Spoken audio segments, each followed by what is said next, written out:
ధనుస్సు రాశి వారికి 3 గ్రహాలు చక్కగా యోగిస్తున్నాయండి. ఏకాదశంలో రవికుజులు, తృతీయంలో రాహువు. ఉద్యోగంలో మేలు జరుగుతుంది. ఉద్యోగ ఫలితాలు అనుకూలంగా ఉంటాయి. మీ శ్రమకు తగిన ప్రతిఫలం ఉంటుంది. ఉత్తమ స్థితి గోచరిస్తుంది. ధైర్యంగా ఆత్మవిశ్వాసంతో కృషి చేసి శ్రేష్టమైన ఫలితాన్ని పొందండి. కార్యక్రమాల్లో అంకితభావంతో పనిచేస్తే విజయం సాధిస్తారు. తగినన్ని ప్రశంసలుంటాయి. గౌరవం పెరుగుతుంది. సమాజానికి ఉపయోగపడే కొన్ని పనులు చేస్తారు. అవి నలుగురికి మేలు చేస్తాయి. త్యాగ నిరతతో ముందుకు సాగండి. ఆధ్యాత్మికంగా కలిసొస్తుంది.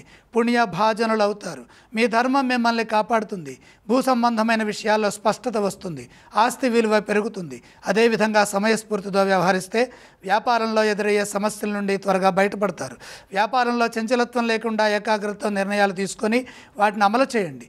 ఓర్పుతో పనిచేస్తే సత్ఫలితాలుంటాయి. ఆర్థికంగా మిశ్రమ ఫలితాలు గోచరిస్తున్నాయి. ఖర్చుల విషయంలో జాగ్రత్తగా పునరాలోచించాలి. రుణ సమస్యలకి అవకాశం కల్పించకుండా ముందుకు సాగండి.